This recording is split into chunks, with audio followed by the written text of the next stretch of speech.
is MEZA Grandduchess RASMASKONEN, aka Ryan Tomlinson, live from Walter Reed National Army Medical Center. Unfortunate for me, I'm still here after what I suffered also.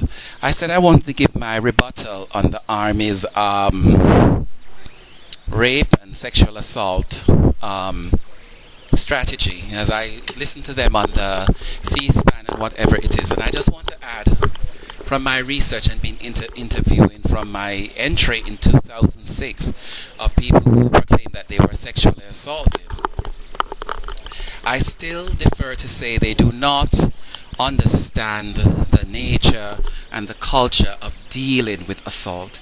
They understand that they're the big bad army, and whatever happens, happens, and they relegate to hide and to cover and to make the flag looks like what it looks, clean and pretty. We know all dust blows, the wind, the rain falls, and we catch it in its light, and we try to make it look as clean as possible. But darling, we know there's a time come when we do clean and when we do vacuum, and there may not be dust, but sometimes there's a lot of dust gathered. He said one thing first.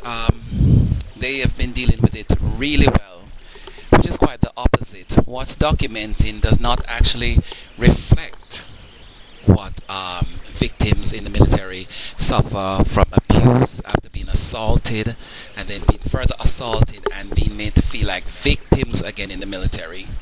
The treatment has also led people to become anxious, to feel unsafe in the military environment, and to be subdued personally and emotionally to medication and other prescription drugs. That has been the basis of their functioning on sexual assault and sexual abuse and abuse generally in the military.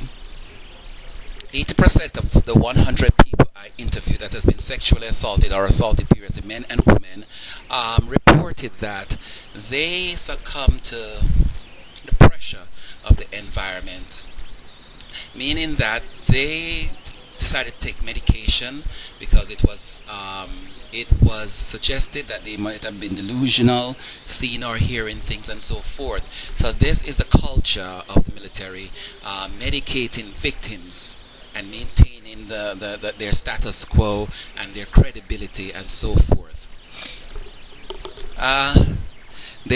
Some of these victims, about 60%, have reported that they said it was stress-related. Maybe it's a stress-related injury, and they imagined or dreamed the person.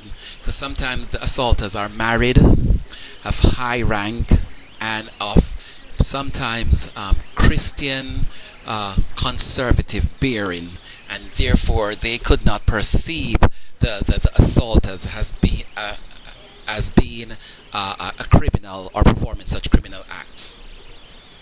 More than 4 female victims, and more than 10 male victims told me of which, when they were being assaulted and they asked to be stationed somewhere else, they were sent to a place and eventually ran into the assaulter, meaning that they were put in the same area as the assault victim, at which they sometimes panicked and reported it, and it was deemed that they had irrational fears and paranoid behavior, running into their assaulters on the same place where the places where they asked to be moved. I mean, they were moved from the place in which that they were assaulted. My own story is not different. They do the same exact things. I mean, you reiterate to them that you are not comfortable in their environment and so forth. But also we find among caregivers, doctors and nurses taking care of these victims.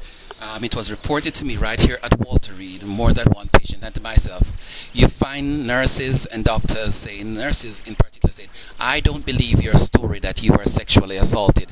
I don't believe what happened to you.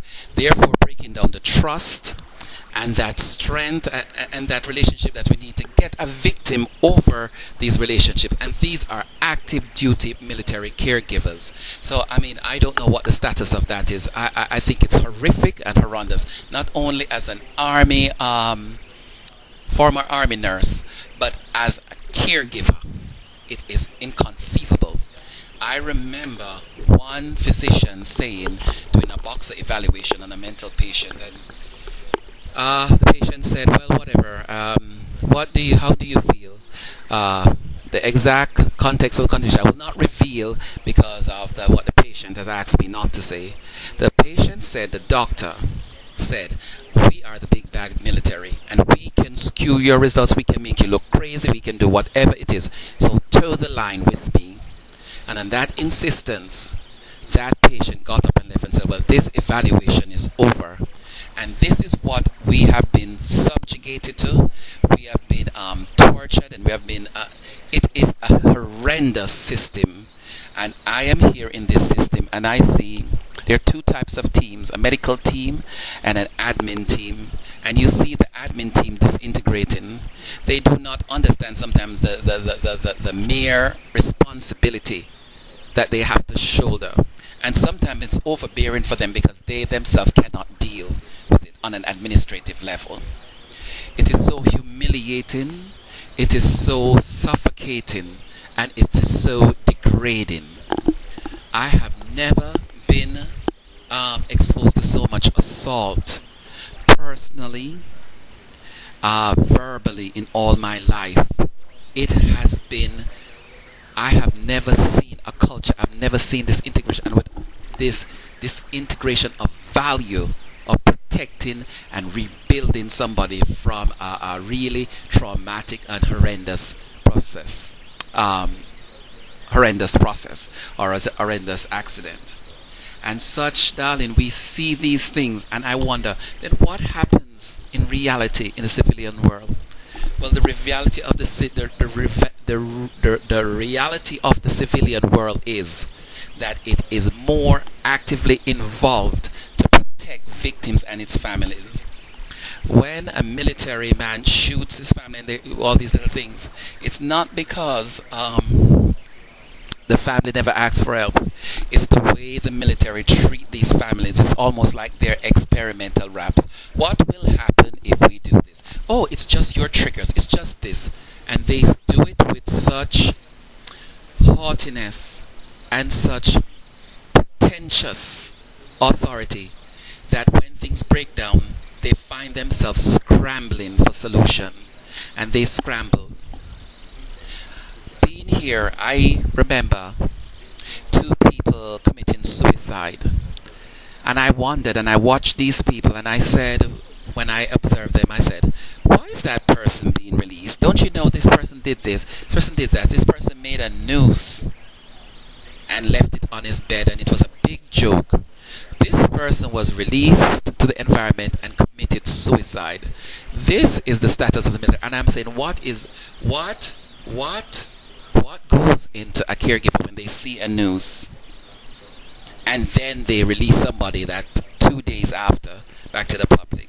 I would be shocked. I would not do that as a caregiver. It would be a different situation. And so they find themselves scrambling in the middle of sexual assault because they are aware of what they have done before, and that the victims themselves have been further assaulted just so that they can get a job when they leave the military. And rightly so, people, if you could not feed your family, if you could not find a job because of dishonorable discharge and the way they maltreated you, mistreated you, and inflicted harm on you, then what would you do? I would say, darling, I would stand up for myself. I am single. When I was assaulted, it was reported to my family that I was bipolar, in bipolar mania, and had psychodiagnosis, which I was never in my entire life, by the same people who I was raped and victimized by. I stand right now in that strength of God and in the strength of truth to say it in their face, and I say, fuck you, military, because you have done a fucking fucked up job.